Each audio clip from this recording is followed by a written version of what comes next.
ഇന്ന് നമുക്കൊരു കിടിലൻ മട്ടൻ കറി ഉണ്ടാക്കിയാലോ. ആദ്യമേ തന്നെ നമുക്ക് സവാളയും ചെറിയ ഉള്ളിയും പച്ചമുളകും ചെറുതായിട്ടൊന്ന് അരിഞ്ഞെടുക്കണം. അതുപോലെ തന്നെ ഇഞ്ചി വെളുത്തുള്ളിയും ചതച്ചുകൂടി എടുക്കാം. ഞാനിവിടെ മട്ടൻ നന്നായി ഒന്ന് വൃത്തിയാക്കി വെച്ചിട്ടുണ്ട്.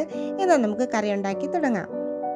അതിനായി കുക്കറിലേക്ക് കുറച്ച് വെളിച്ചെണ്ണ ഒഴിച്ചു കൊടുക്കാം. വെളിച്ചെണ്ണ ചൂടാകുമ്പോഴേക്കും പട്ട, ഗ്രാമ്പൂ, ഏലക്ക, പെരിഞ്ചീരകം എന്നിവ ചേർത്ത് കൊടുക്കാം.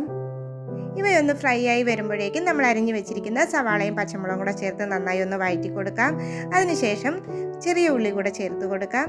ഇതെല്ലാം നന്നായി ഒന്ന് വഴണ്ടി വരുമ്പോഴേക്കും ചതച്ച് വെച്ചിരിക്കുന്ന ഇഞ്ചി വെളുത്തുള്ളി കൂടെ ചേർത്ത് കൊടുക്കാം. ഇനി ഇതെല്ലാം കൂടെ നന്നായി ഒന്ന് വഴറ്റിയെടുക്കണം. അതിനുശേഷം നമുക്ക് പൊടികൾ ചേർത്ത് കൊടുക്കാം.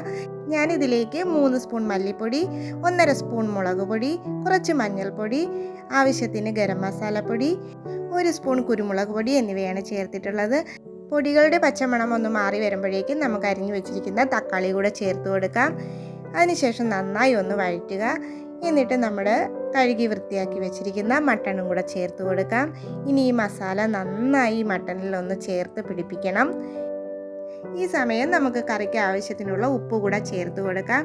ഒന്നുകൂടി നന്നായി ഒന്ന് യോജിപ്പിച്ച ശേഷം ആവശ്യത്തിന് വെള്ളം ഒഴിച്ചു കൊടുക്കുക. വെള്ളം കൂടി പോവാതിരിക്കാൻ ശ്രദ്ധിക്കണം. മട്ടനിൽ നിന്ന് വെള്ളം ധാരാളം ഇറങ്ങി വരും. അതുകൊണ്ട് ആവശ്യത്തിന് മാത്രം വെള്ളം ഒഴിക്കുക. എന്നിട്ട് നമുക്ക് ഇതിലേക്ക് കുറച്ച് കറിവേപ്പില കൂടി ചേർത്ത് കൊടുക്കാം. അതിനുശേഷം കുക്കറിൻ്റെ അടപ്പ് അടച്ചു വെച്ച് നമുക്ക് ഒരു 5 മുതൽ 6 വിസിൽ വരെ നമുക്ക് കേൾപ്പിക്കാം. അപ്പോഴേക്കും മട്ടൻ വെന്ത് കിട്ടും. മട്ടൻ വേവുന്ന സമയത്തിന് കുറച്ച് തേങ്ങ ഒന്ന് വറുത്തെടുക്കണം. തേങ്ങ വറുത്ത ശേഷം നല്ല പേസ്റ്റ് പോലെ ഒന്ന് അരച്ചെടുക്കുക. ഈ സമയത്തിന് കുക്കറിലെ വിസിലൊക്കെ വന്ന് ആവിയൊക്കെ പോയി വന്നിട്ടുണ്ട്. ഇനി നമുക്കിതൊന്ന് തുറന്നു നോക്കാം. നമ്മുടെ മട്ടനൊക്കെ നല്ല വെന്ത് വന്നിട്ടുണ്ട്. ഇനി ഞാനിതൊരു ചട്ടിയിലേക്ക് മാറ്റുവാണ്.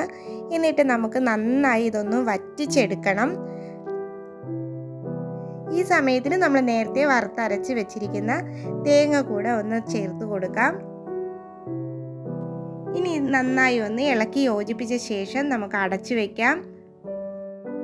അടിയിൽ പിടിക്കാതിരിക്കാൻ ഇടയ്ക്കിടയ്ക്കൊന്ന് തുറന്ന് ഇളക്കി കൊടുത്താൽ മാത്രം മതി. അങ്ങനെ നമ്മുടെ കറിയെല്ലാം നല്ല പാകത്തിന് വറ്റി വന്നിട്ടുണ്ട്. ഇനി ഇതിലേക്ക് വേണ്ടുന്ന താളിപ്പ് തയ്യാറാക്കാം. അതിനായി വെളിച്ചെണ്ണ ചൂടാവുമ്പോഴേക്കും കടുകിട്ട് പൊട്ടിക്കുക. അതിലേക്ക് ചെറിയ ഉള്ളിയും കറിവേപ്പിലയും വറ്റൽമുളകും ഇട്ട് ഫ്രൈ ചെയ്തെടുക്കാം. ഇനി ഇത് നമ്മുടെ കറിയിലേക്ക് ഒഴിച്ചു കൊടുക്കുക. കാണുന്ന പോലെ തന്നെ വളരെ ടേസ്റ്റുള്ള ഒരു മട്ടൻ കറിയാണ്. എല്ലാവരും ഒന്ന് തയ്യാറാക്കി നോക്കണം. അപ്പോൾ ഇനി മറ്റൊരു വീഡിയോയുമായി വീണ്ടും കാണാം. താങ്ക്